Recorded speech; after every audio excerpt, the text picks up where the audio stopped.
ये कहानी एक ऐसे लड़के की है जिसके पास कोई पावर्स नहीं थे। असल में इस वर्ल्ड में सभी के पास नॉर्मल मैजिक पावर्स होती है और जिसके पास नहीं होती वो बहुत कमजोर माना जाता है। टाटसुया एक बहुत ही ज्यादा रिच फैमिली से बिलोंग करता है। उसकी फैमिली सभी फैमिली के मुकाबले सबसे टॉप पर आती है पावर्स के मामले में, और वहीं टाटसुया के पास कोई पावर्स ही नहीं थी। ये देखते हुए उसकी मदर ने उसके ऊपर कुछ एक्सपेरिमेंट किए जिससे कि उसकी पावर लौट सके, लेकिन उसके बावजूद भी उसके पास कोई पावर नहीं आई। इस चीज में टाटसुया ने अपने इमोशंस और डिजायर्स को खो दिया, लेकिन उसकी मदर फिर भी नहीं रुकी। टाटसुया भले ही रुकने को कहता लेकिन वो नहीं सुनती। अब इसी तरह से ये एक्सपेरिमेंट चलते रहे और टाटसुया बड़ा हो गया। एक दिन अचानक से टाटसुया ने अपनी पावर को महसूस किया। उसके पास अब पावर आ चुकी थी, लेकिन उसने ये बात अपनी फैमिली में से किसी को नहीं बताया, जिसकी वजह से उसे यूजलेस समझा गया और अपनी ही सिस्टर का बॉडीगार्ड बनाकर रख दिया। तो कहानी की शुरुआत में हम देखते हैं कि अभी टाटसुया की मदर और उसकी सिस्टर मियुको कहीं जा रहे थे। असल में अभी वो प्लेन से एक दूसरी जगह पर जा रहे हैं क्योंकि वहाँ पर एक फंक्शन होने वाला है, जिस फंक्शन में उनकी फैमिली को इनवाइट किया गया है। वहाँ पर जाते हुए वो सभी अभी बिजनेस क्लास में ट्रैवल कर रहे थे, लेकिन टाटसुया को नॉर्मल बाकी सभी के साथ बैठा दिया था, जहाँ पर वो भूखा प्यासा बैठा रहता है। अब वहाँ एयरपोर्ट पर पहुँचने के बाद मियुको अपनी मदर से कह रही थी कि क्या हमें इसे हमेशा अपने साथ लेकर चलना चाहिए। मुझे ये बात बहुत बेकार लगती है। उस पर उसकी मदर कहती है कि तुम बस उसे अपना सर्वेंट समझ सकती हो, तुम्हें उसे ज़्यादा कुछ समझने की जरूरत नहीं। अब जिस होटल में वो रुकने वाले थे वहाँ पर आने के बाद मियुको कह रही थी कि मैं प्लेन में बैठे बैठे थक गई। इस पर उसकी मदर हाँ कर देती है। बस वो कहती है कि टाटसुया को भी अपने साथ लेकर जाना, लेकिन मियुको ऐसा चाहती नहीं थी, लेकिन उसे उनकी बात माननी पड़ती है। अब वो टाटसुया के साथ वहाँ से चली जाती है और हम देखते हैं कि वो सनसेट एंजॉय कर रही थी। तभी अचानक से वो किसी से टकराने वाली थी कि टाटसुया उसे बचा लेता है। असल में वो इस जगह के सोल्जर्स हैं, लेकिन वो सोल्जर जानबूझकर मियुको से टकरा गया था और इसके बाद वो मियुको पर ही चिल्ला रहा था, लेकिन टाटसुया मियुको को पीछे करते हुए खुद आगे आता है, जिस पर उस सोल्जर को गुस्सा आ जाता और अभी वो टाटसुया पर हमला करने ही वाला था, लेकिन टाटसुया उसके अटैक को बहुत ही आसानी से रोक लेता है। ये देखकर वो सोल्जर और साथी मियुको दोनों ही बहुत ज्यादा हैरान थे, लेकिन इसके बाद वो सोल्जर फिर से अपनी पूरी पावर से हमला करने वाला था। टाटसुया पहले तो उसे वार्न करता है और कहता है कि वो बहुत बड़ी गलती कर रहा है, लेकिन वो सोल्जर नहीं मानता, जिसके बाद वो हमला करता है, लेकिन टाटसुया पहले ही अपना अटैक करके उसे नीचे गिरा देता है। ये देखकर मियुको तो और भी ज्यादा हैरान थी। इसके बाद टाटसुया उसे वहां से ले जाता है। अब जब वो लौटकर जा रहे थे तो मियुको हैरान थी और उसने कभी अपने भाई की इतनी पावर को महसूस नहीं किया था। उसका टाटसुया को देखने का नजरिया बदल गया था। वापस लौटने के बाद वो सभी को बताती है कि टाटसुया ने उसकी जान बचाई, लेकिन टाटसुया कहता है वो बस ऑर्डर को फॉलो कर रहा था। इस पर उसकी मदर कहती है कि हाँ, ऐसा तुम्हें करना भी चाहिए। अब बाद में हम देखते हैं कि अभी टाटसुया की मदर की तबीयत थोड़ी खराब थी। इस वजह से जो वहाँ पर रॉयल पार्टी होने वाली थी जिसके लिए वो यहाँ पर आए हुए थे, उसे संभालने के लिए मियुको को जाना था। हनामी वहाँ पर आकर मियुको से कहती है कि उनकी मदर की तबीयत खराब है, तुम भी वहीं जा रही हो और तुम टाटसुया को भी वहां पर लेकर जाना। अब मियुको मान जाती है। बाद में हम देखते हैं कि जब वो वहां से निकल गए थे तो हनामी मन में सोच रही थी कि वो खुद एक एआई रोबोट है, इसीलिए वो चाहती है कि मियुको और टाटसुया एक दूसरे को सिबलिंग की तरह ट्रीट करे। उसे टाटसुया के लिए थोड़ा बुरा लगता है। अब हम पार्टी के दौरान देखते हैं कि अभी मियुको वहां पर पहुंच चुकी थी। वो आगे आती है और सभी उसे नोटिस करते हैं, लेकिन टाटसुया को कोई भी नोटिस नहीं कर रहा था। वो अकेला वहां कोने में खड़ा हुआ था। मियुको जब आगे जाती है तो उसे अपने दो और सिबलिंग्स मिलते हैं और यहाँ पर वो उनसे मिलकर बहुत खुश थी, लेकिन वो दोनों ही सिबलिंग थोड़ी सी बात करके टाटसुया के बारे में पूछते हैं और इसके बाद वो दोनों ही वहाँ पर टाटसुया के पास आ गए थे। अभी उन दोनों बच्चों के फादर आकर वहाँ पर मियुको से कहते हैं कि माफ करना, वो नहीं जानते कि तुम याटसुबा फैमिली की सक्सेसर हो। और इसके बाद मियुको को इस चीज से कोई फर्क नहीं पड़ रहा था, पर जब वो वहाँ पर दूसरी तरफ देखती है तो अभी टाटसुया उन दोनों से ही बात करते हुए खुश था और स्माइल कर रहा था। ये देखकर मियुको थोड़ा सा जेलस फील करती है क्योंकि टाटसुया ने कभी भी उसके साथ बात करते हुए स्माइल नहीं की है, लेकिन फिर खुद को समझाने के लिए वो सोचती है कि याटसुबा फैमिली तो जापान की सबसे पावरफुल मेज फैमिली है। अगर वो लोग टाटसुया को इतना कमजोर समझते हैं तो सच में वो कमजोर होगा। इसीलिए वो सोचती है कि उसे ज्यादा चिंता करने की जरूरत नहीं है, लेकिन वो फिर से टाटसुया को स्माइल करते हुए देखती है और फिर से जेलस फील करने लगती है। वैसे अब ये पार्टी तो ऐसे ही चलती रहती है। कुछ दिन के बाद हम देखते हैं कि अभी टाटसुया, उसकी मदर, हनामी और मियुको सभी एक बोट पर घूमने के लिए आए थे।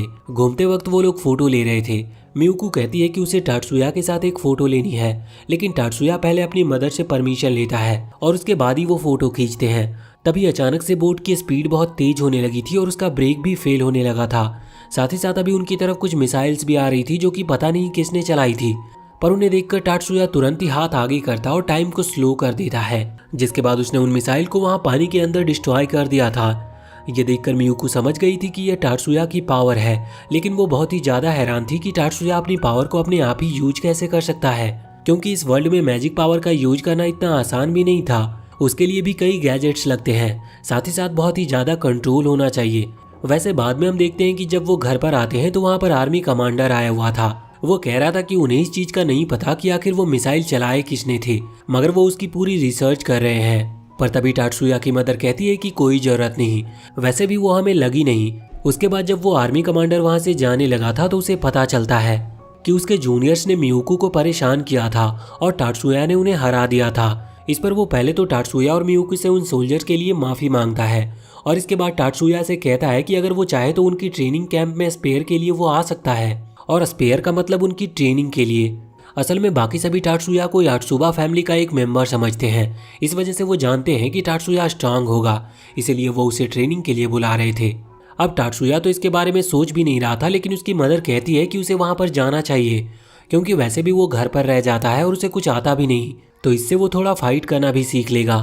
तभी मियुको कहती है कि उसे भी उसके साथ जाना है। वो इसकी वजह बताती है कि वो अभी थोड़ी कमजोर है और जब टाटसुया उसे प्रोटेक्ट नहीं कर सकता तो वो खुद स्ट्रांग बनकर खुद को प्रोटेक्ट कर लेगी, और ये बस उसका एक बहाना था। लेकिन इस पर उसकी मदर हाँ कर देती है। अब अगले सीन में हम देखते हैं कि वो उस जगह पर पहुंच चुके थे जहां पर अभी बाकी सभी सोल्जर्स की ट्रेनिंग चल रही थी। ये दोनों बस अभी वहां पर खड़े होकर उन्हें देख रहे थे। तभी आर्मी कमांडर कहते हैं कि क्या तुम भी इनके साथ में ट्रेनिंग करना चाहते हो। अब टाटसुया पहले तो मियुको की तरफ देखता है, लेकिन वो कुछ रिएक्ट नहीं करती, इस वजह से टाटसुया ने हाँ कर दिया था। अब फाइट के दौरान हम देखते हैं कि जो वहां पर टाटसुया से लड़ने के लिए आया था वो सच में एक स्ट्रॉन्ग सोल्जर है, लेकिन टाटसुया उसके हर एक अटैक से बचते हुए उसे धीरे से पेट पर मारता है, जिसकी वजह से वो सोल्जर वहीं नीचे गिर जाता और हार जाता है। अब वहां पर दूसरे वाले को बुलाया जाता है। इसके अटैक बहुत ही ज्यादा फास्ट थे, लेकिन टाटसुया इसे भी हरा रहा था। और यहाँ पर हम देखते हैं कि टाटसुया जब अटैक करता है तो वो सामने वाला सोल्जर भी उसके अटैक को रोक लेता है, क्योंकि टाटसुया पूरी पावर से हमला नहीं कर रहा था। अब जब सामने वाला सोल्जर टाटसुया पर हमला करने ही वाला था तो वो उसका हाथ पकड़कर उसे नीचे गिरा देता है, और इसी के साथ वो हार चुका था। दूसरी तरफ हम देखते हैं कि मियुको तो अभी अपने भाई को लड़ते हुए देखकर हैरान थी, मगर तभी अब वो दूसरा सोल्जर जो कि टाटसुया को पहले मिला था वो यहाँ पर टाटसुया को फिर से चैलेंज करता है। वो रिवेंज लेना चाहता था उस दिन के लिए जिस दिन टाटसुया ने उसे मारा था। अब फाइट स्टार्ट होने वाली थी, लेकिन मियुको अभी चिंता कर रही थी, लेकिन टाटसुया कहता है कि उसे चिंता करने की कोई जरूरत नहीं है। अब फाइट स्टार्ट होती है और वो सोल्जर शुरुआत से ही अपने मैजिक पावर का इस्तेमाल कर रहा था। ये देखकर मियुको कहती है कि ये तो चीटिंग है, लेकिन टाटसुया कहता है कि ये चीटिंग नहीं, रियल वर्ल्ड में उनकी मुलाकात किसी मैजिशियन से भी हो सकती है जो कि मैजिक यूज करना जानता हो, और उससे लड़ते वक्त वो ये नहीं कह सकता कि ये तो चीटिंग है। अब टाटसुया यहाँ पर उस सोल्जर के मूवमेंट को देखता है और पहले तो वो उसे डॉज करता है, इसके बाद वो अपना हाथ आगे करते हुए अपनी पावर को सही मात्रा में यूज करता है। उसने ज़्यादा पावर का यूज नहीं किया था, इस वजह से उसने अभी सामने वाले सोल्जर की पावर को रोक दिया था, जिस वजह से उसकी स्पीड बहुत कम हो गई थी। टाटसुया पास जाते हुए उसे नीचे गिरा देता और उसे हरा देता है। अब इसके बाद वो सोल्जर खड़ा होकर टाटसुया से हाथ मिलाता है और अब वो उससे अच्छे से बात कर रहा था। वैसे इन तीनों ही मैच में टाटसुया ने अपनी पावर का पूरी तरह से इस्तेमाल भी नहीं किया, क्योंकि वो जानता था कि अगर वो पूरी पावर का इस्तेमाल करेगा तो ये तीनों बचेंगे नहीं।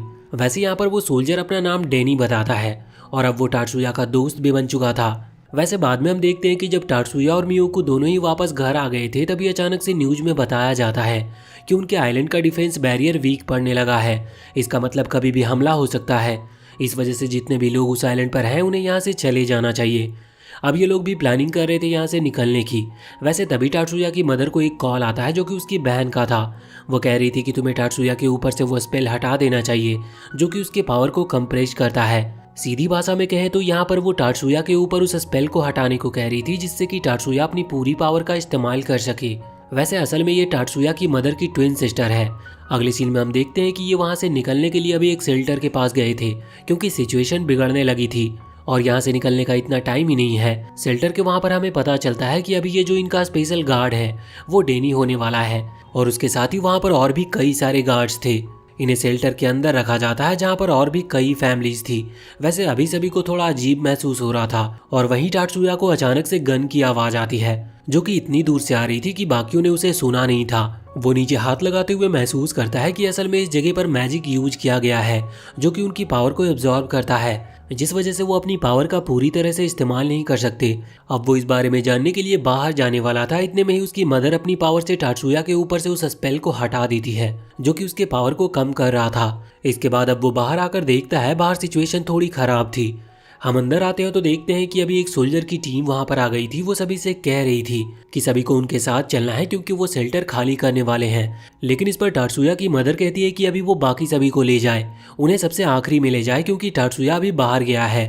इस पर हनामी शॉक थी। वो पूछती है कि क्या उन्हें टाटसुया की चिंता हो रही है, लेकिन इस पर वो कहती है कि नहीं, उन्हें सोल्जर पर भरोसा नहीं। हम देखते हैं कि ये बात सही थी क्योंकि अब वो सोल्जर सच में इन लोगों के ऊपर गन तान देते हैं, लेकिन उन्हें बचाते हुए हनामी सामने आ गई थी और उसने एक बैरियर क्रिएट कर लिया था। दूसरी तरफ अभी डेनी भी वहां पर आ जाता है जो उस सोल्जर को इस तरह से बिहेव करते हुए देखकर हैरान था।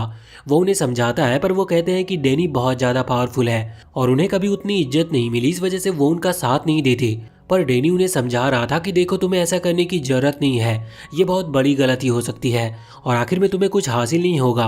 अब वो मान गए थे और उन्होंने अपना गन नीचे कर लिया था, लेकिन इतने में ही हनामी अपनी पावर से एक सोल्जर को मार देती है। ये देखते हुए वो सोल्जर गुस्से में आ जाते हैं और गन तानते हुए यहाँ इन तीनों पर ही गोली चला देते हैं। जिस चीज में मियुको, हनामी और उसकी मदर वहीं पर मारी गई थी। अब तभी वहां पर एक सर्कल क्रिएट होता है जो कि एक पोर्टल था। उसके थ्रू टाटसुया वहां पर आ गया था। उसने वहां पर आते ही उन सभी सोल्जर को एक एक करके खत्म करना स्टार्ट कर दिया था। इसके बाद हम देखते हैं कि मियुको वहां पर नीचे पड़ी हुई थी और वो अभी पूरी तरह से मरी नहीं थी। इस वजह से टाटसुया वहां आगे आता और उसके चेस्ट पर हाथ रखते हुए अपनी मैजिक पावर से पहले तो उसे हील करने लगता है। यहाँ पर हम मियुको के माइंड के अंदर देखते हैं, वो अभी टाटसुया की आवाज सुन पा रही थी, मगर वो सोच रही थी कि वो उसे आखिर बचा क्यों रहा है, जबकि उसने जो कुछ भी किया उसके बाद टाटसुया को उसे माफ नहीं करना चाहिए। उसे भी इस चीज का बुरा लग रहा था और वो सोचती है कि उसे मर ही जाना चाहिए। पर तभी अचानक से उसकी आंखें रियल वर्ल्ड में खुलती है और वो देखकर हैरान थी कि अब वो जिंदा है। वो सोच रही थी कि क्या सच में टाटसुया किसी को भी जिंदा कर सकता है। ये पावर बहुत ही ज्यादा बड़ी पावर है। तभी हम देखते हैं कि वहां पर मियुको की मदर पूरी तरह से मर चुकी थी, उनकी सांसें भी रुक गई थी। लेकिन इसके बाद टाटसुया अपने पास से एक गन निकालता है जिसके थ्रू वो अपनी पूरी एनर्जी का यूज करते हुए उन्हें भी वापस से लाइफ दे देता है। साथ ही यहाँ पर हनामी भी फिर से जिंदा हो गई थी। ये देखकर मियुको और भी ज्यादा हैरान थी। साथ ही साथ यहाँ पर हनामी भी शौक थी क्योंकि उसे इस बारे में नहीं पता था। वो कहती है कि इस धरती पर ऐसी कोई भी हीलिंग पावर नहीं जो कि एक मरे हुए को जिंदा कर सके। तभी हम देखते हैं कि वहाँ पर आर्मी कमांडर आ जाता है और इस सब के लिए उनसे माफी मांगता है। वो लोग उसे माफ कर देते हैं, लेकिन टाटसुया कहता है कि उसे आर्मी का सूट और टैंक चाहिए क्योंकि वो जानता था कि ये अटैक कहाँ पर हो रहा है। इस वजह से उसे आर्मी की मदद करनी थी। ये सुनकर आर्मी कमांडर हैरान थे, लेकिन वो इसके लिए मान जाते हैं। वो कहते हैं कि अगर कोई भी सरेंडर करना चाहे तो तुम्हें उसे छोड़ना होगा। पर टाटसुया कहता है कि वो ऐसा बिल्कुल नहीं करने वाला क्योंकि उन लोगों ने बहुत बड़ी गलती की है। बाद में जब टाटसुया जाने वाला था तभी वहाँ पर मियुको आकर उससे कहती है कि वो क्यों जा रहा है, वहाँ पर बहुत खतरा होने वाला है। लेकिन इस पर टाटसुया कहता है कि नहीं, जिन लोगों ने उसकी सिस्टर को चोट पहुंचाई वो उन्हें नहीं छोड़ेगा। साथ ही यहाँ पर वो बातों ही बातों में अपनी सीक्रेट को भी रिवील कर देता है। वो कहता है कि इस पूरे वर्ल्ड में उसके लिए उसकी छोटी बहन से ज्यादा और कोई खास नहीं। अगर कोई उसे चोट पहुंचाने की कोशिश करेगा तो इसके लिए वो पूरे प्लेनेट को भी डिस्ट्रॉय कर सकता है। और इतना कहते हुए वो वहाँ से चला जाता है। दूसरी तरफ हम देखते हैं कि वहाँ पर वो जो लोग हमला कर रहे थे वो बहुत ही ज्यादा लोग लेकर आए थे और वो अभी पानी के थ्रू इसी आइलैंड पर आ रहे थे और वहाँ पर हमला कर रहे थे। टाटसुया भी वहाँ पर अपने टैंक के साथ पहुँच जाता है। वो कुछ लोगों को तो अपनी पावर के साथ डिलीट ही करता जा रहा था, मगर इस चीज में उसे एक एक करके बहुत ज्यादा टाइम लगने वाला था। साथ ही यहाँ पर जो उसके साथी मरते जा रहे थे वो उन्हें भी हील कर रहा था। दूसरी तरफ ये सब चीज वहाँ पर मियुको और उसकी मदर देख पा रही थी। मियुको अपनी मदर से पूछती है कि आखिर टाटसुया की पावर का सीक्रेट क्या है। उसकी मदर को ये सब पहले से पता था। वो कहती है कि ठीक है, तो अब मैं तुम्हें बता ही देती हूँ। असल में यात्सुबा फैमिली सबसे पावरफुल मेज फैमिली है, लेकिन टाटसुया एक ऐसा लड़का था जिसके पास कोई मैजिक पावर्स नहीं थी। तो उन्होंने कोशिश की कि वो उसे जबरदस्ती एक मैजिक पावर दिला सके। इसके लिए जब उन्होंने एक्सपेरिमेंट स्टार्ट किए तो इसके दौरान टाटसुया ने अपने सारे सेंसेस और इमोशंस खो दिए। उसके पास बस एक चीज बची थी। यहाँ पर अभी वो चीज बताने वाली थी, लेकिन इसके पहले मियुको को ये भी पता चलता है कि असल में सिर्फ टाटसुया ही नहीं था जिसने उस एक्सपेरिमेंट के दौरान कुछ खोया हो। उसकी मदर को भी यही सेम चीज हुई थी। उन्होंने भी उस दौरान अपने सारे इमोशंस खो दिए।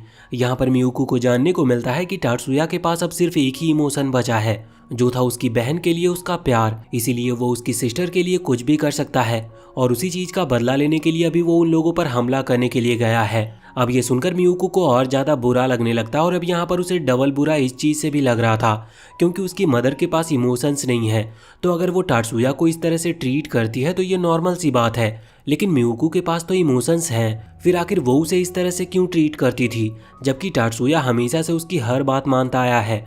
इस तरफ हम देखते हैं कि अभी टात्सुया के सामने 6 और शिप्स आ गई थी जो कि पावरफुल थी और इन्हीं की तरफ हमला कर रही थी। अब उन पर एक एक अटैक करने का कोई फायदा नहीं था।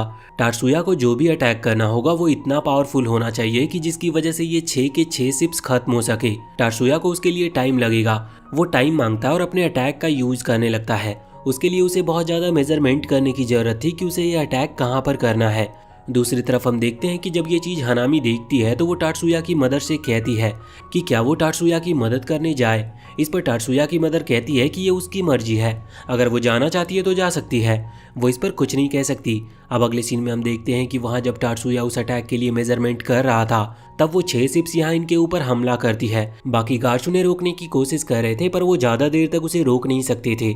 तभी वहाँ पर हनामी आ जाती है जो कि अपनी पावर से उन अटैक्स को रोकने लगती है।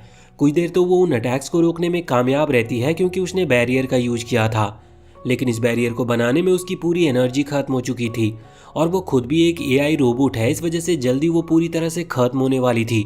पर इतने में ही टात्सुया का मेजरमेंट पूरा हो जाता है।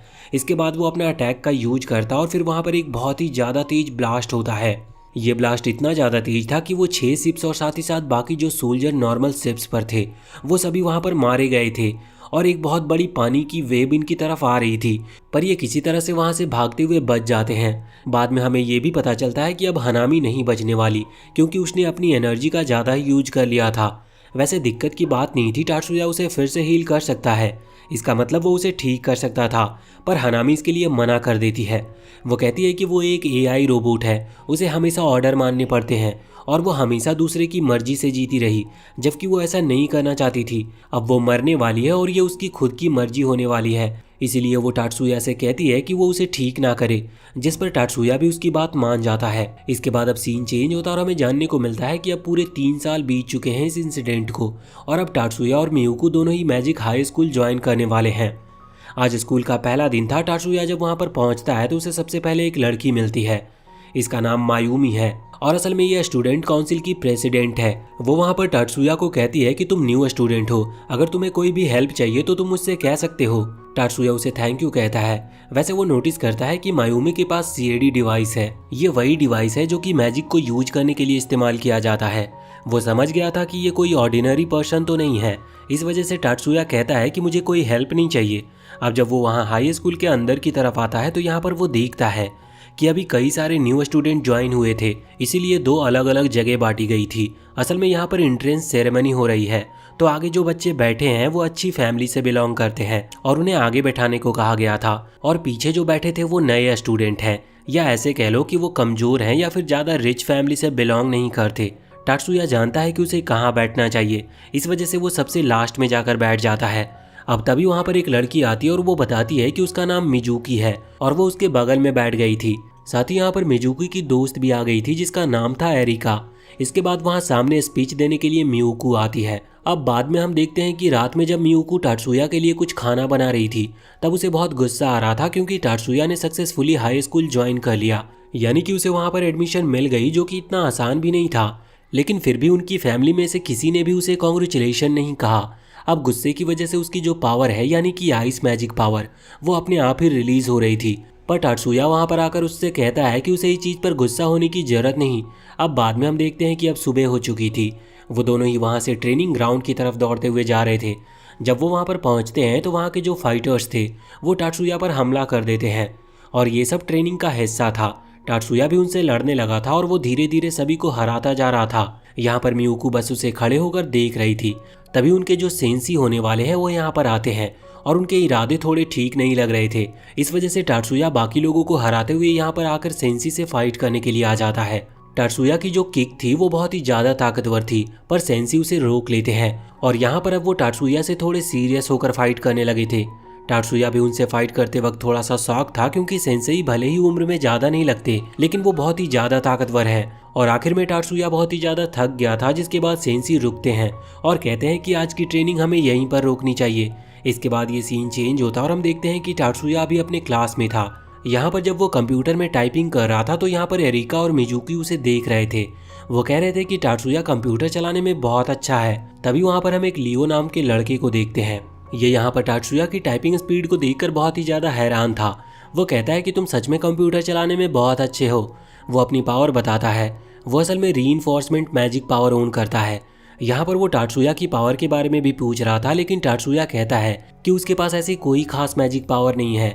वो बताता है कि उसे मैजिक इंजीनियर बनना है। इस पर लियो थोड़ा सा हैरान था। वैसे तभी वहाँ पर अब टीचर आ जाती है, इस वजह से वो बात करना रोक देते हैं। बाद में लंच के टाइम वो साथ बैठकर लंच कर रहे थे, तभी वहाँ पर मियुको आती है और वो उन्हीं के साथ लंच करने वाली थी। तभी उसकी रैंक के मतलब उसके जितने पावरफुल जो कि अपर क्लास में रखे गए थे वो सारे बच्चे आ जाते हैं। उनमें से एक का नाम सन है। वो यहाँ पर मियुको से कहता है कि तुम इनके साथ लंच मत करो, ये कमजोर स्टूडेंट्स हैं, तुम्हें हमारे साथ चलना चाहिए। लेकिन अब इस पर लियो को बहुत गुस्सा आ गया था। वो तुरंत ही सन को फाइट करने के लिए चैलेंज करता है और इसके लिए सन भी तैयार था। लेकिन तभी टाटसुया वहाँ से जाने लगता है और कहता है कि हमें लड़ना नहीं चाहिए। अब इस वजह से ये लड़ाई अभी तो रुक गई थी, लेकिन स्कूल के बाद वो लोग वापस से मिलते हैं। यहाँ पर दोनों ही ग्रुप पूरी तरह से लड़ने के लिए तैयार थे और देखते ही देखते वो लड़ाई भी स्टार्ट हो जाती है, जिसके दौरान यहाँ पर एक लड़की गलती से अपने कैट डिवाइस का यूज कर देती है और उसका यूज करते वक्त उसका वो डिवाइस ब्रेक हो गया था। इस वजह से वो पूरी पावर अनलीज होती है, जो कि डार्कनेस की पावर थी। लेकिन वो पावर अनलीज होते ही खत्म हो गई थी, क्योंकि अभी उस लड़की का उस पर कोई कंट्रोल नहीं था। पर उसकी मैजिक पावर का इतना ज्यादा इस्तेमाल करने की वजह से वहाँ जो ऑरा फैलता है वो वहाँ मिजुकी को महसूस होता है। मिजुकी वही स्टूडेंट काउंसिल प्रेसिडेंट है। वो यहाँ पर आती है और उसके साथ यहाँ पर मैरी नाम की एक लड़की भी आती है, जो कि डिसिप्लिन मेंटेन करने की जो कम्युनिटी बनाई गई है उसकी लीडर है। वो यहाँ पर आकर इन सभी से कहती है कि तुमने बहुत बड़ी गलती की है। स्कूल के बाद या स्कूल के दौरान मैजिक का यूज करते हुए अपने साथियों पर हमला करना गलत है, और वो भी बिना किसी वजह के। इस वजह से अब उन्हें उसके साथ जाना था, क्योंकि उन्हें अब इस चीज की सजा मिलेगी। लेकिन तभी टाटसुया सामने आकर सिचुएशन को संभालने के लिए कहता है कि उन्होंने बस अपने से ज्यादा पावरफुल स्टूडेंट को अपनी पावर दिखाने को कहा था और इसी वजह से उन्होंने अपनी पावर यूज की। अब वैसे तो इसका कोई सबूत नहीं था कि ये सब सच है, लेकिन फिर मायूमी आगे आते हुए कहती है कि शायद टाटसुया सही कह रहा है। इस वजह से अब मैरी ने उसे माफ कर दिया था, पर वो कह रही थी कि अगली बार से वो नजर रखेगी और ऐसी गलती कोई फिर से कभी ना करे। अब उन दोनों के जाने के बाद यहाँ पर सन टाटसुया से कह रहा था कि तुमने भले ही हमारी मदद करने की कोशिश की, लेकिन मैं तुम्हें माफ नहीं करूंगा। तुम अभी भी एक कमजोर क्लास के लड़के हो। इसके बाद वो भी वहाँ से चला जाता है। पर वो दोनों लड़कियां, जिनमें से एक ने अपनी डार्कनेस वाली पावर का यूज किया था, वो यहाँ पर आकर टाटसुया से माफी मांग रही थी और साथ ही उसे थैंक यू कह रही थी उन्हें बचाने के लिए, वरना वो सस्पेंड हो सकती थी। और इसके बाद वो टाटसुया के साथ ही चलने को कहती है। असल में वो दोनों ही पावरफुल क्लास के मेंबर्स हैं।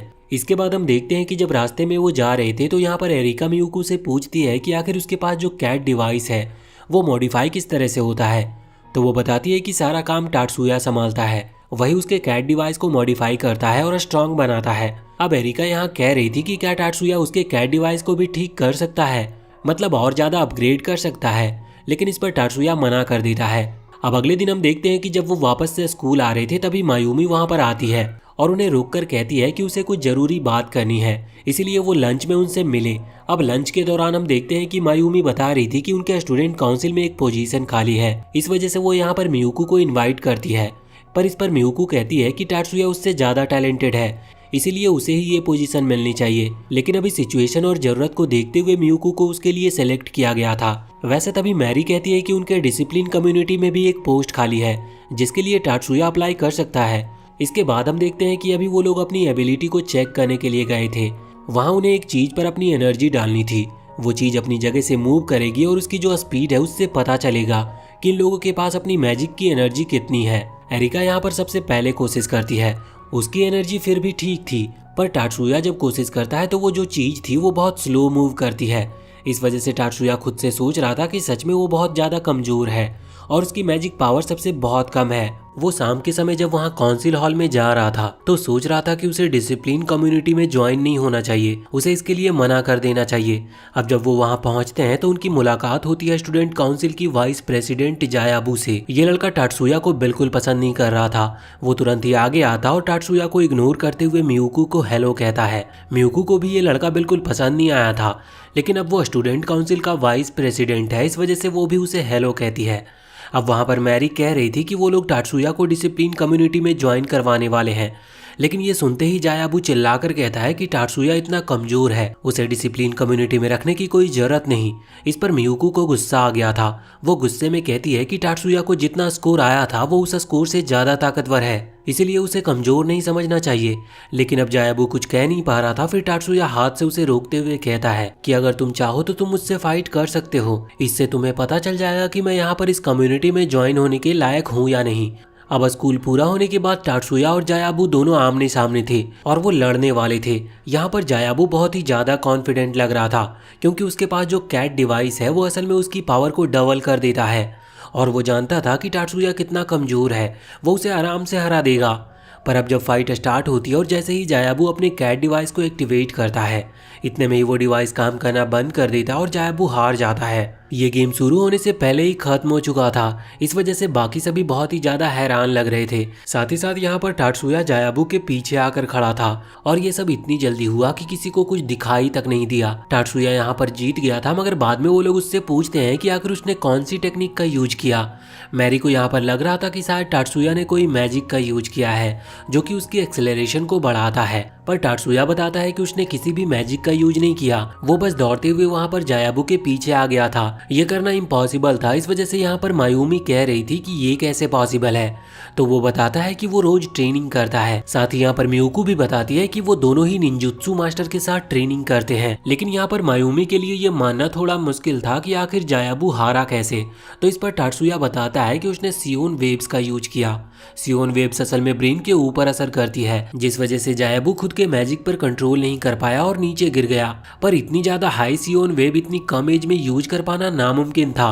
टाटसुया बताता है कि उसने एक साथ कई सारे सियोन वेव्स का इस्तेमाल किया था। वहीं पर एक लड़की खड़ी थी जिसका नाम सुजूने है। वो कहती है कि उसने सब कुछ फिगर आउट कर लिया। वो बताती है कि टाटसुया ने 3 सियोन वेव्स को एक साथ भेजा था, जिस वजह से जायाबू जैसे अभी नॉर्मल एज का स्टूडेंट उसे सहन नहीं कर पाया। दूसरी तरफ जायाबू भी ये सुनकर हैरान था, उसे अपनी गलती का एहसास हो गया था, इस वजह से वो मियुकू से माफी मांगता है। यहाँ पर वो टाटसुया से माफी नहीं मांग रहा था, क्योंकि उसे नहीं लग रहा था कि टाटसुया उसे माफ करेगा, और इसके बाद अब वो वहाँ से चला जाता है।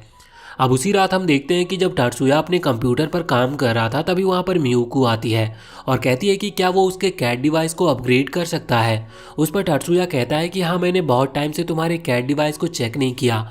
वो उसे चेक कर रहा था, उसके पहले उसे मियुकू को पूरी तरह से मशीन में स्कैन करना पड़ता है। स्कैन करने के बाद हम देखते हैं कि मियुकू कोशिश कर रही थी कि वो टाटसुया के साथ प्लॉट डेवलप कर सके, पर टाटसुया इसके लिए तैयार ही नहीं था। अब मियुकू किसी डिवाइस का यूज करती है जिसमें से बहुत तेज लाइट निकलती है और टाटसुया वहां पर बेहोश होकर गिर जाता है, और जब उसे होश आता है तो अब तक सुबह हो चुकी थी और स्कूल जाने का टाइम भी हो गया था। आज डिसिप्लिन कम्युनिटी में टाटसुया का पहला दिन था। वो वहां पर जाता है तो हमें जानने को मिलता है कि वो लड़का सन वहां पर ज्वाइन कर चुका है और अभी उन दोनों ने साथ में ज्वाइन किया है, इसकी वजह से वो यहाँ पर सेम पोजीशन पर हैं। उन दोनों को ही बताया जाता है कि आज उनका पहला दिन है और डिसिप्लिन कम्युनिटी में होने के कारण उन्हें अपने मैजिक डिवाइस यूज करने की परमिशन है, लेकिन वो इसका गलत इस्तेमाल नहीं कर सकते। अब टाटसुया जब बाहर स्कूल में आता है तो हमें जानने को मिलता है कि अभी स्कूल में कई सारे क्लब बनाए जा रहे हैं और उन क्लब में सभी स्टूडेंट ज्वाइन कर सकते हैं। क्लब को स्ट्रांग बनाने के लिए ज़्यादा से ज़्यादा स्टूडेंट्स का होना जरूरी है। अभी हम देखते हैं कि कुछ बच्चे एरिका को फोर्स कर रहे थे कि वो उनके क्लब को ज्वाइन कर ले। एरिका नहीं करना चाहती थी, पर अब उन क्लब के बच्चों ने एरिका को घेर लिया था। लेकिन तभी वहां पर टाटसुया पहुंचता है और एरिका को बचाकर वहां से ले जाता है। इसके बाद अब वो दूसरी जगह पर जा रहे थे जहां पर केंडो की ट्रेनिंग चल रही थी। वो असल में एक क्लब था जो कि केंडो का ही है। यहाँ पर अभी कुछ गर्ल्स ट्रेनिंग कर रही थी, तभी वहां पर कुछ लड़के आते हैं जिन्हें वो जगह चाहिए थी ट्रेनिंग के लिए। इस वजह से वो वहां पर एक चैलेंज लगाते हैं और जो उस चैलेंज को जीतेगा उसे वो जगह मिल जाएगी। तो अभी चैलेंज के लिए एक लड़की सामने आती है जिसका नाम मीबू है और सामने एक लड़का था जिसका नाम टकाकी है और दोनों में फाइट होना शुरू हो जाती है। मीबू एक ही अटैक के साथ यहाँ पर टकाकी का फर्स्ट पॉइंट ले लेती है, जिस वजह से मीबू यहाँ पर जीत चुकी थी। पर टकाकी कहता है कि अभी नहीं, अभी तो ये फाइट शुरू हुई है। वो अब अपनी पूरी पावर से फाइट करने को कह रहा था और इसके बाद वो अपने कैट डिवाइस को एक्टिवेट करते हुए मैजिक के साथ मीबू के ऊपर हमला करता है। मीबू पहले अटैक को डॉज कर लेती और वो समझ गई थी कि अगर वो इस अटैक को डॉज ना करती तो शायद मारी जाती। तभी हम देखते हैं कि टकाकी फिर से हमला करने के लिए आगे बढ़ रहा था, लेकिन टाटसुया पहले ही सिचुएशन को समझ चुका था। इस वजह से वो आगे आकर अपनी सियोन वेब से टकाकी की मैजिक को रोक देता है, जिसके बाद उसने टकाकी को पकड़ते हुए नीचे गिरा दिया था। लेकिन जब टकाकी के साथी ये देखते हैं कि टाटसुया असल में लो रैंक क्लास का मेंबर है, तो इसीलिए वो उसके ऊपर हमला करने लगते हैं। पर टाटसुया उनके भी कैट डिवाइस को डीएक्टिवेट करते हुए सभी को हरा रहा था। पर अब वो बहुत सारे स्टूडेंट्स थे, इस वजह से मीबू यहाँ पर टाटसुया की मदद करने के लिए आगे बढ़ने वाली थी। पर इतने में ही उसके सेंसी यानी कि उसके टीचर उसे रोक देते हैं। अब जब टाटसुया वहाँ से बाहर आ गया था तभी उसे पता चलता है कि जिम के पीछे कोई फाइट कर रहा है। वो तुरंत ही उन्हें रोकने के लिए जाता है, लेकिन जब वो वहाँ पर आता है तो वहाँ पर कोई भी नहीं था और अचानक से एक हाथ उसकी तरफ हमला करने के लिए आगे आता है। लेकिन टाटसुया ने उसे नोटिस कर लिया था, इसी वजह से वो सियोन वेव्स का इस्तेमाल करता है। पर वो जो भी था वो वहाँ से भाग चुका था। टाटसुया ने बस उसके हाथ में एक ब्रेसलेट को नोटिस कर लिया था। वैसे अब सभी की मदद करने के कारण टाटसुया बहुत फेमस हो चुका है, सभी जगह उसकी बात चलती रहती है। वैसे जब वो क्लास में बैठा हुआ था तभी वो नोटिस करता है कि मियुको उसे चुप करके देख रही है और वो उसके साथ अब कॉरिडोर में चला जाता है। वो लोग घूम रहे थे तभी वहाँ पर मीबू आती है। वो टाटसुया से कह रही थी कि क्या वो उसके साथ कैंटीन में चल सकता है, उसे कुछ बात करनी है। तो इस पर टाटसुया कहता है कि अभी नहीं। मीबू कहती है कि ठीक है, अगर वो अपना डिसीजन बदल ले तो वो जब चाहे उससे मिल सकता है। और अब मीबू वहाँ से चली गई थी। टाटसुया भी वहाँ से जाने वाला था क्योंकि उसे कुछ काम है, लेकिन मियुको उससे पूछती है कि क्या वो मीबू से मिलने के लिए जाएगा। असल में मियुको थोड़ा सा जेलस फील कर रही थी, लेकिन टाटसुया उससे कहता है कि उसे जेलस फील करने की कोई ज़रूरत नहीं। बाद में हम देखते हैं कि टाटसुया को काउंसलिंग टीचर के पास जाना था। असल में वो सभी से कुछ क्वेश्चंस पूछती है और ऐसा सभी स्टूडेंट्स के साथ होता है उनकी मेंटल हेल्थ का चेकअप करने के लिए। यहाँ पर वो टाटसुया से अपने सभी क्वेश्चन पूछ लेती है और वो उसका सही जवाब भी देता है। लास्ट में बस वो ऐसे ही पूछ रही थी कि क्या मीबू उसकी लवर है, तो इस पर टाटसुया कहता है कि नहीं, ये बस र्यूमर है। अब रात के टाइम हमें मीबू को दिखाया जाता है। वो अभी अपनी टीचर से कह रही थी कि वो बोली होते होते परेशान हो गई है। इस पर टीचर कहते हैं कि अभी हम कुछ नहीं कर सकते, बस हमें किसी भी तरह टाटसुया को अपने साइड करना होगा, यानी कि उसे अपने क्लब में ज्वाइन कराना होगा। अब यहाँ से सीन चेंज होता है। रात के टाइम हम देखते हैं कि अभी टाटसुया मियुको को बता रहा था कि शायद कोई ऑर्गेनाइजेशन है जो कि कुछ गलत प्लानिंग कर रही है और ये कोई एंटी मैजिक ग्रुप है। अभी इन्हें ये तो नहीं पता कि वो क्या प्लान कर रहे हैं, पर टाटसुया बताता है कि उसके ऊपर किसी लड़के ने हमला किया था जिसने एक अजीब सा ब्रेसलेट पहन रखा था। वो उसकी इमेज मियुको को कंप्यूटर के थ्रू दिखाता है, जिसे देखकर मियुको कहती है कि कहीं ऐसा तो नहीं कि ये पूरी सिटी के ऊपर एक खतरा हो। टाटसुया कहता है कि हाँ, ऐसा भी हो सकता है, लेकिन मियुको कह रही थी कि अगर ऐसा हुआ तो हमारी फैमिली हमें वापस बुला लेगी, क्योंकि इतना बड़ा खतरा आएगा तो हमें बचकर रहना होगा। टाटसुया कहता है कि नहीं, मैं पहले ही इसे देख लूंगा कि आखिर चल क्या रहा है। अगले दिन हम देखते हैं कि टाटसुया अपने मैजिक का टेस्ट करने के लिए आया था। वो उसी मशीन में टेस्ट करता है जिसमें उसने पहले किया था। इस बार जो उसका रिजल्ट था वो 900 से ज़्यादा मिलीसेकेंड का आया था, जो कि ज़्यादा अच्छा नहीं है। इसके बाद टाटसुया फैसला करता है कि वो मीबू से एक बार बात करेगा, वो सुनेगा कि वो क्या कहना चाहती है। जब टाटसुया उससे बात कर रहा था तो मीबू बताती है कि उसका जो क्लब है उसे उतनी ज़्यादा फैसिलिटी नहीं मिल रही जितनी कि बाकी क्लब्स को मिलती है। वो चाहती है कि टाटसुया उनके क्लब को ज्वाइन कर ले, जिससे कि उन्हें एक्स्ट्रा फैसिलिटीज़ मिल सके।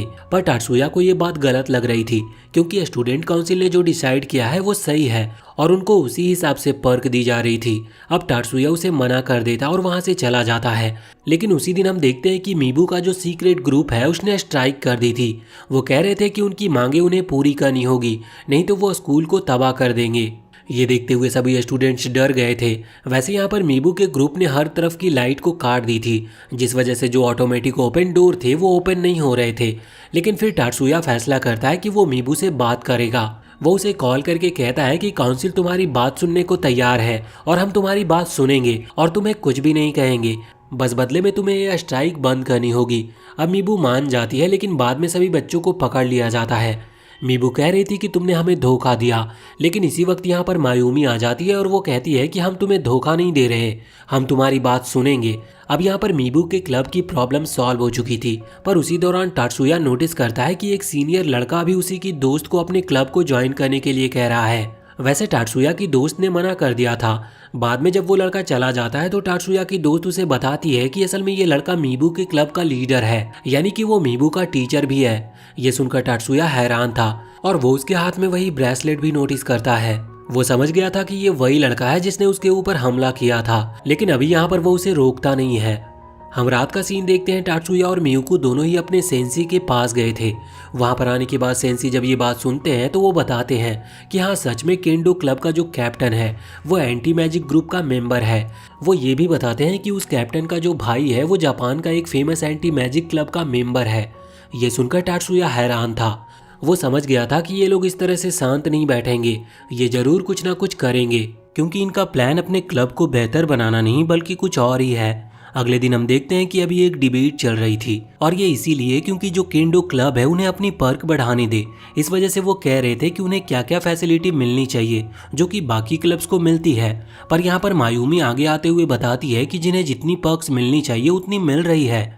असल में ये डिबेट इसीलिए रखी गई है जिससे कि सभी स्टूडेंट्स के सामने डिसाइड हो सके कि उन्हें जो पर्क दी जा रही है वो सही है कि नहीं, और अंत में ये फैसला होता है कि स्टूडेंट काउंसिल बिल्कुल सही कह रहा है। उन्होंने जितनी पर्क उन्हें दी है उतनी ही उन्हें मिलनी चाहिए। इस वजह से केंडो क्लब के स्टूडेंट्स बहुत दुखी थे। उसी दौरान हम बाहर देखते हैं कि जब ये डिबेट चल रही थी तो वहाँ बाहर कोई दो लोग एक बड़ा सा ट्रक लाकर खड़ा कर देते हैं और वहाँ से भाग जाते हैं। और कुछ देर बाद जैसे ही ये डिबेट खत्म होती है, वहाँ पर कुछ स्टूडेंट जिनके हाथ में वो ब्रेसलेट था वो वहाँ से भागने लगे थे, लेकिन काउंसिल का स्टूडेंट पहले से ही इस चीज़ के लिए तैयार थे और वो तुरंत ही उन्हें पकड़ लेते हैं।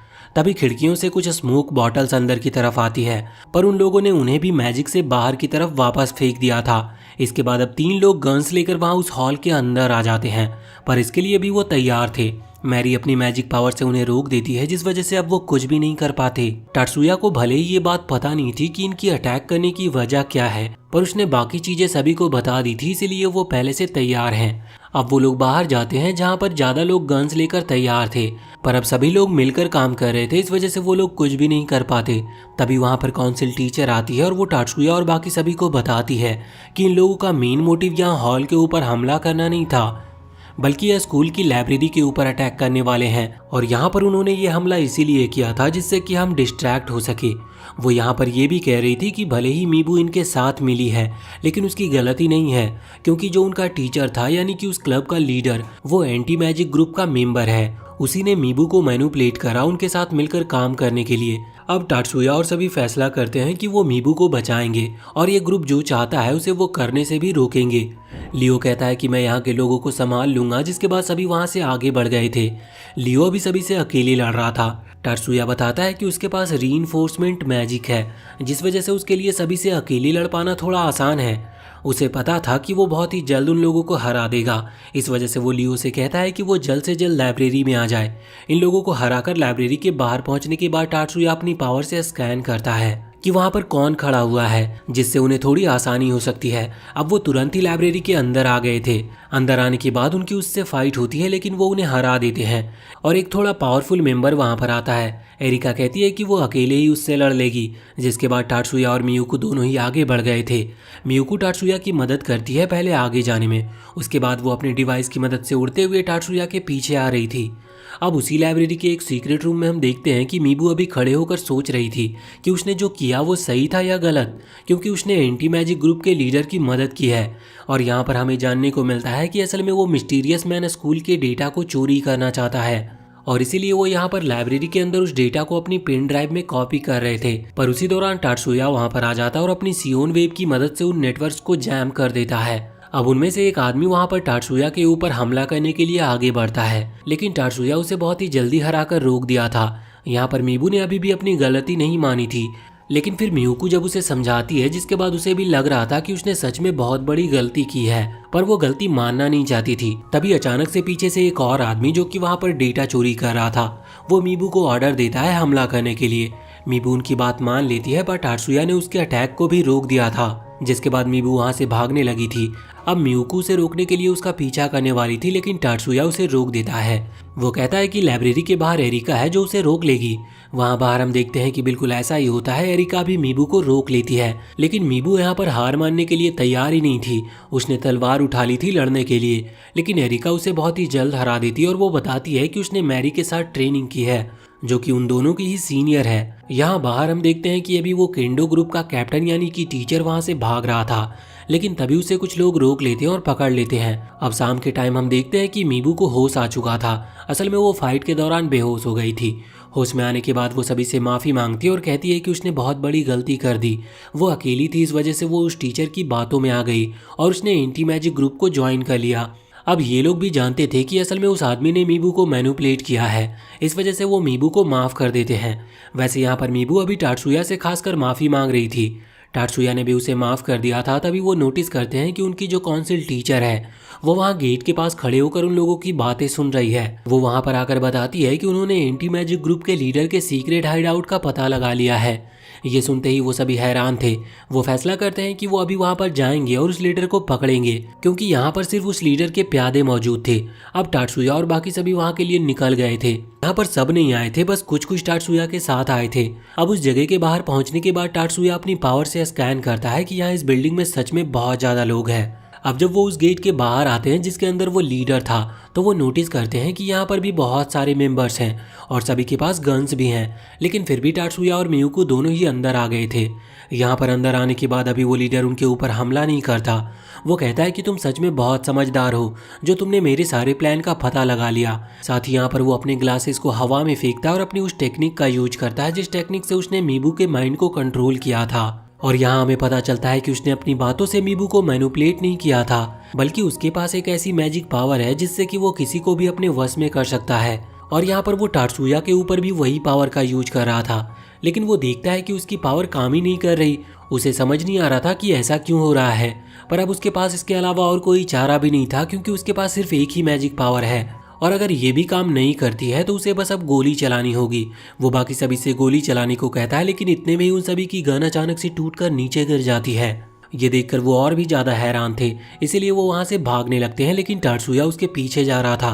तभी वहां पर बाकी सभी लोग टात्सुया के ऊपर हमला करने के लिए आगे बढ़ते हैं, पर इतने में ही मियुको अपने आइस मैजिक पावर से उनमें से एक आदमी को जमा देती है। ये देखकर बाकी सभी हैरान थे, पर इसके बाद मियुको धीरे धीरे करके सभी पर हमला करना शुरू कर देती है। वो सभी धीरे धीरे जमने लगे थे और दूसरी तरफ हम देखते हैं कि टात्सुया के साथ जो बाकी लोग आए थे वो अभी दूसरे साइड से अटैक कर रहे थे, जिससे कि वो दोनों तरफ से उस बिल्डिंग को घेर सके।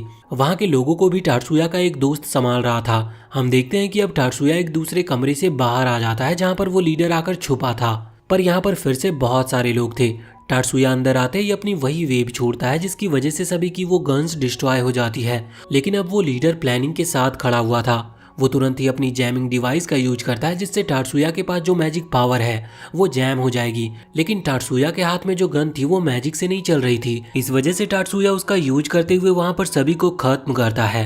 अब वो आदमी डर गया था और वो वहां से भागने वाला था, लेकिन इतने में ही दूसरी तरफ से टात्सुया का वो दोस्त आ जाता है जो कि दूसरी तरफ से इस बिल्डिंग को संभाले हुए था। उन्होंने उस आदमी को पकड़ लिया था। अभी उस लड़के को इतना गुस्सा आ रहा था कि उसने उस आदमी का एक हाथ भी काट दिया था। बाद में वहां पर फोर्स आती है जो कि उस आदमी को पकड़कर ले जाती है। दूसरी तरफ हम देखते हैं कि अभी जिन आदमियों को मियुको ने जमा दिया था वो भी धीरे धीरे ठीक होने लगे थे और फोर्स ने उन्हें भी पकड़ लिया था।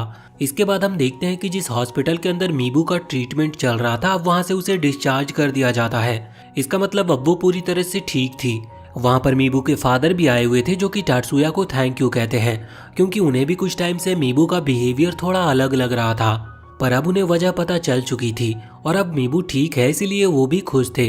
यहाँ जब टात्सुया वापस अपने दोस्तों के पास आता है तो उसे यहाँ पर पता चलता है कि मीबू उसे लाइक करने लगी है और वो लड़का कीराहारा जिसने टात्सुया की वहाँ पर उस एंटी मैजिक ग्रुप के लीडर को पकड़ने में मदद की है वो भी मीबू को लाइक करता है, लेकिन मीबू ने उसे फ्रेंड जोन कर दिया था। अब वापस घर लौटते समय मियुको टात्सुया से पूछ रही थी कि उसकी एबिलिटी और ब्रेन हाई स्कूल के स्टूडेंट से ज़्यादा डेवलप्ड है, फिर आखिर वो हाई स्कूल में क्यों पढ़ रहा है। इस पर टात्सुया कहता है कि उसे बस यहाँ पर मजा आता है, इसीलिए वो यहाँ पर है। अब उसी रात की बात है, टात्सुया और मियुको दोनों ट्रेनिंग के लिए निंजुत्सु सेंसेई के पास आए थे। यहाँ पर अभी उनकी ट्रेनिंग चल रही थी और दोनों ही ट्रेनिंग में काफ़ी अच्छा परफॉर्म कर रहे थे। लेकिन तभी टाटसुया नोटिस करता है कि वहाँ पेड़ के पीछे उन्हें कोई छुपकर देख रहा है। और जब वो उसे सामने आने को कहता है तो उन्हें पता चलता है कि ये असल में उसकी काउंसलिंग टीचर है। टाटसुया उन्हें देखकर हैरान था। वो इसकी वजह पूछता है तो इस पर उसके सेंसी बताते हैं कि असल में काउंसलिंग टीचर उनकी पुरानी स्टूडेंट है। यहाँ पर टाटसुया को ये भी जानने को मिलता है कि काउंसलिंग टीचर असल में एक सिक्योरिटी एजेंसी के लिए काम करती है, लेकिन ये सीक्रेट रिवील ना हो इस वजह से वो हाई स्कूल में काउंसलिंग टीचर का भी काम कर रही है। अब अगले ही दिन मायूमी सभी को बताती है कि कुछ दिनों के बाद एक कंपटीशन होने वाला है। ये सभी स्कूलों के बीच होगा और ये 10 साल में एक बार होता है। अगर एक बार वो इस कंपटीशन को जीत ले तो 10 साल उन्हीं की बात चलेगी, मतलब उनकी रिस्पेक्ट सभी दूसरे स्कूलों में सबसे ज्यादा बढ़ जाएगी। इस वजह से उसे किसी भी तरह से इस कंपटीशन को जीतना था। इसके लिए वो टीम बना रही थी, मतलब टीम तो नहीं कह सकते क्योंकि यहाँ पर कई सारे गेम्स होंगे, इस वजह से कई सारे बच्चे जाने वाले हैं, पर फिर भी उन लोगों को सोच समझकर स्टूडेंट्स को ले जाना होगा। अभी टाटसुया किसी भी गेम में पार्टिसिपेट करने के लिए इंटरेस्टेड नहीं था, लेकिन उसे यहाँ पर टेक्निकल स्टाफ में रखने का डिसाइड होता है। मगर अभी उसे खुद को साबित करना था, जिसके लिए वो कीराहारा का कैट डिवाइस पूरी तरह से कॉपी करता है। उसने वो बिल्कुल परफेक्टली कॉपी कर लिया था। कीराहारा जब उसे यूज करता है तो उसे कोई प्रॉब्लम नहीं हो रही थी। यहाँ पर टाटसुया की टाइपिंग स्पिरिट भी देखकर वो शॉक थे। इसका मतलब टाटसुया किसी भी इंफॉर्मेशन को बहुत ही जल्दी टाइप कर सकता है और ये उनकी टीम के लिए एक प्लस पॉइंट हो सकता था। इस वजह से फाइनली सभी की परमिशन के साथ टाटसुया को टेक्निकल स्टाफ यानी कि उनकी टीम में रख लिया जाता है। अब जब टाटसुया घर पर आता है तो उसे मेजर की तरफ से एक वीडियो कॉल आती है, जिसमें मेजर बताते हैं कि वो जिस जगह पर कंपटीशन के लिए जा रहे हैं वहां पर एक अननोन टीम को देखा गया है। अभी उनके पास उनकी कोई जानकारी नहीं है, पर टाटसुया को थोड़ा सतर्क रहना होगा और अगर कुछ गड़बड़ हुई तो उसे इन्फॉर्म करना है। बाद में यहाँ पर मियुको आती है जो कि अभी दूसरे क्लॉथ में थी और ये उसने वहाँ पर कॉन्टेस्ट के लिए चुने हैं। टाटसुया कहता है कि तुम अच्छी लग रही हो। वैसे यहाँ पर वो बताता है कि वो एक फ्लाइंग डिवाइस पर काम कर रहा है जो कि लगभग उसने कंप्लीट कर लिया है। वो दोनों मिलकर वहाँ पर उस फ्लाइंग डिवाइस को चेक करते हैं जो कि परफेक्टली काम कर रहा था। इस वजह से वो अगले ही दिन डेवलपमेंट सेंटर जाते हैं क्योंकि अभी तक उसने किसी प्रोफेशनल से इसे चेक नहीं करवाया था। वहाँ पर एक प्रोफेशनल उस डिवाइस को चेक करता है और वो कहता है कि ये काम कर रहा है, तुम इसका यूज कर सकते हो। और इसका यूज वो सीक्रेटली उस कंपटीशन के दौरान करेंगे। अब इसके बाद हम देखते हैं कि जब वो दोनों वहाँ से निकल रहे थे तभी रास्ते में इन दोनों को इनके फादर और उनका एक बटलर मिलता है। अभी यहाँ जो बटलर था वो मियुको को तो बहुत ही अच्छे से रिस्पेक्टफुली हेलो कहता है, पर टाटसुया पर वो ध्यान नहीं दे रहा था। इस वजह से मियुको को गुस्सा आ जाता और वो उस पर चिल्लाते हुए कहती है कि तुम्हें टाटसुया की भी रिस्पेक्ट करनी चाहिए। पर बटलर कहता है कि नहीं, मियुको उनके सक्सेसर है लेकिन टाटसुया कोई नहीं है। वो सभी टाटसुया को बस सर्वेंट की तरह मानते हैं। इस पर मियुको को गुस्सा आ जाता और वो तुरंत ही अपनी एनर्जी से उसे जमाने वाली थी, पर टाटसुया उसे रोक देता और वो दोनों वहां से चले जाते हैं। अब अगले दिन स्कूल में टाटसुया सभी को बताता है कि अब वो टेक्निकल स्टाफ का मेंबर है। इस वजह से उन सभी के कैट डिवाइस अब वही संभालेगा। अभी दूसरी तरफ हम देखते हैं कि अभी मिजुकी को कुछ आवाज आती है। वो एक रूम की तरफ जा रही थी तो उसे पता चलता है कि उनकी क्लास का एक लड़का मीको ही को इस वक्त मैजिक की प्रैक्टिस कर रहा था। वो अभी स्पिरिट समन करने की कोशिश कर रहा था जो कि मिजुकी को चोट पहुंचा सकती थी, पर इतने में ही टाटसुया वहां पर आकर मिजुकी को बचा लेता है। वैसे बाद में टाटसुया मीको हिको से पूछता है कि आखिर वो कर क्या रहा था, तो इस पर वो बताता है कि वो स्पिरिट समनिंग की प्रैक्टिस कर रहा था लेकिन वो इसमें कामयाब नहीं हो पा रहा। ना जाने वो अपनी मैजिक का सही यूज करना कब सीख पाएगा। पर तभी मिजुकी कहती है कि तुमने लगभग स्पिरिट समन कर ली थी। टाटसुया पूछता है कि वो किस तरह की स्पिरिट थी, तो मिजुकी बताती है कि वो ब्लू और लाइट कलर की स्पिरिट थी। लगता है वो कोई पावरफुल स्पिरिट थी। ये सुनकर मिको हिको हैरान था। वो चाहता था कि उसके पास भी एक ऐसी एबिलिटी हो जिससे कि वो अपने ही क्रिएट की गई स्पिरिट्स को देख सके। अब कुछ दिन के बाद हम देखते हैं कि अभी उन लोगों को उस कंपटीशन के लिए दूसरी जगह की तरफ निकलना था। जब वो रास्ते में एक बस से जा रहे थे तो टाटसुया अभी एक दूसरी चीज में आ रहा था, मतलब दो ग्रुप बांटे गए थे। अभी पहला ग्रुप जो बस में जा रहा है, हम देखते हैं कि उसकी तरफ कुछ वैन्स आने लगती है। असल में उस बस का एक्सीडेंट होने वाला था और वो वैन्स उनसे अभी टकराने वाली थी। एक वैन पलट गई थी जिसकी वजह से उसमें आग लग गई थी। अभी सब स्टूडेंट अपनी मैजिक का यूज करते हुए उस वैन को रोक सकते थे, पर सभी अगर एक साथ मैजिक यूज करेंगे तो उनके मैजिक आपस में टकराकर कैंसिल हो जाएंगे। इस चीज को देखते हुए यहाँ पर मायूमी उनके स्कूल के लड़के कासूडो से कहती है कि वो अपनी पावर का इस्तेमाल करे, लेकिन अगर वो यहाँ पर अपनी पावर का इस्तेमाल करेगा तो कोई असर नहीं होगा क्योंकि वो फायर को नहीं रोक सकता। ये देखते हुए मायूमी पहले अपनी पावर से उस फायर को बुझा देती है, जिसके बाद कासूडो ने उस वैन को रोक लिया था। अगले सीन में वो अपने डेस्टिनेशन पर पहुंच चुके थे। वैसे यहाँ पर आने के बाद टात्सुया मियुको से कह रहा था कि वो जो एक्सीडेंट हुआ था वो कोई गलती से नहीं हुआ, भले ही सिचुएशन देखकर ऐसा लगता हो कि एक वैन गलती से दूसरी वैन से टकरा गई, जिस वजह से तीसरी वाली वैन पलट गई और वो उनकी बस की तरफ आ रही थी। लेकिन असल में ऐसा नहीं था, जो वैन चला रहा था उस ड्राइवर ने जानबूझकर उस एक्सीडेंट को कराया था। अब उन्हें ये तो नहीं पता था कि ऐसा क्यों हुआ। इसके बाद हम देखते हैं कि अभी रात के टाइम अभी वो एक होटल में रुके हुए थे, लेकिन मीको ही को अभी अपनी ट्रेनिंग में लगा हुआ था। वो वहाँ होटल के बाहर था और रात के टाइम में अपने स्पिरिट को वो समन करने की कोशिश कर रहा था। इसी दौरान उसे दूसरी एनर्जी महसूस होती है। अब भले ही वो अपने स्पिरिट को देख नहीं पाता या फिर वो अपने मैजिक को पूरी तरह से कंट्रोल नहीं कर पाता, लेकिन उसे ये तो पता था कि ये जो एनर्जी है ये उसकी नहीं। इस वजह से वो समझ जाता है कि यहाँ पर कोई और है, पर उसे कोई दिख नहीं रहा था। लेकिन जिस डायरेक्शन से वो एनर्जी आ रही थी वो उसी डायरेक्शन में आगे बढ़ने का डिसाइड करता है। पहले वो सोच रहा था कि उसे इस चीज के बारे में इन्फॉर्म करना चाहिए, पर फिर उसे टात्सुया की याद आती है, जो कि ऐसी सिचुएशन में बिल्कुल नहीं डरता और अकेला आगे बढ़ जाता है। इस वजह से वो मोटिवेट होते हुए आगे बढ़ता है। पर अब यहाँ पर 3 लोग थे जो मीको हिको पर हमला करने वाले थे अपनी पावर से, लेकिन इतने में ही उनकी पावर को कोई डिस्ट्रॉय कर देता है। जब मीको हिको पीछे देखता है तो असल में वहाँ पर टात्सुया था और उसने उसे बचा लिया था और जो वो लोग थे वहाँ से भाग गए थे। अब मीको हिको उसे थैंक्स बोलकर वहाँ से चला जाता है। तभी वहाँ पर जनरल आते और वो बता रहे थे कि ये ग्रुप जरूर वही ग्रुप होगा जिसके बारे में मैंने तुमसे बात की थी। वैसे वो मीको हिको के बारे में कह रहे थे कि वो लगभग तुम्हारी तरह ही है। अब वहाँ एक दिन का रेस्ट करने के बाद वो कंपटीशन स्टार्ट हो जाता है। हम देखते हैं कि अभी सभी को अपनी मैजिक पावर से वाटर के ऊपर सर्फ करना था और यहाँ पर पहले जो मैच है उसमें मैरी ने हिस्सा लिया था। वैसे इन सभी के कैट डिवाइस को टात्सुया ने ही री अपग्रेड किया है। अभी जब ये कंपटीशन का पहला मैच स्टार्ट होता है तो इसमें मैरी सबसे आगे थी और वो बहुत ही अच्छा परफॉर्म कर रही थी। टात्सुया ने उसे पहले बता दिया था कि कंपटीशन के दौरान उसे किस मैजिक का किस तरह से यूज करना है। इस वजह से उसकी जो सर्व की स्पीड थी वो पहले से ज़्यादा तेज हो गई थी। इस वजह से अब वो पहला मैच जीत जाते हैं। हम दूसरी तरफ देखते हैं कि अब उसी दिन दोपहर को टात्सुया को एक मीटिंग में बुलाया जाता है। वहाँ पर जाने के बाद उसे पता चलता है कि एक आदमी को उस ग्रुप के बारे में थोड़ी इन्फॉर्मेशन है, जो कि वहाँ होटल के बाहर देखा गया था। उसे नो हेड ड्रैगन कहते हैं और उनका मेन टारगेट इस कंपटीशन को रोकना है। पर उनके लिए ये प्लस पॉइंट है कि उन्हें ये इन्फॉर्मेशन पहले ही मिल गई। अगला कंपटीशन स्टार्ट होता है, उसमें मायूमी ने हिस्सा लिया था। इसमें उन्हें अपनी मैजिक पावर से बुलेट क्रिएट करते हुए कुछ ऑब्जेक्ट को हिट करना था, जिसमें मायूमी 100% हिट करती है और ये वाला मैच भी उनकी टीम जीत जाती है। इसके बाद अगला जो मैच था वो आइस ब्रेकिंग का था और इसमें भी उन्हीं की टीम की एक मेंबर जीती थी। अब वो बहुत आसानी से जीत रहे थे, इससे उनके अंदर बहुत कॉन्फिडेंस आ गया था। पर वहाँ सुजुने कहती है कि जरूरी नहीं कि वो हर मैच जीते, अभी शुरू के मैच बहुत ज़्यादा आसान है, इस वजह से वो जीत रहे हैं, आगे उन्हें ज़्यादा ध्यान रखने की ज़रूरत होगी। टात्सुया ने यहाँ पर अपने दोस्त लियो के लिए एक वेपन क्रिएट किया था, जो कि लियो अपने रीइंफोर्समेंट मैजिक से यूज कर सकता है। बाद में लियो उसकी ट्रेनिंग करके देखता है, पहले वो उसे टेस्ट कर रहा था, जिससे उसे पता चलता है कि ये वेपन सच में बहुत ज़्यादा यूजफुल है। वो टात्सुया को इसके लिए थैंक यू भी कहता है। अगले दिन हम देखते हैं कि अभी मैरी का फिर से वही सर्फिंग वाला मैच होने वाला था। अब मैच थोड़ा डिफिकल्ट है क्योंकि इस बार उसकी कॉम्पिटिटर थोड़े ज़्यादा एडवांस लेवल के हैं। पर इस मैच के दौरान हम देखते हैं कि वो अभी भी लीड कर रही थी।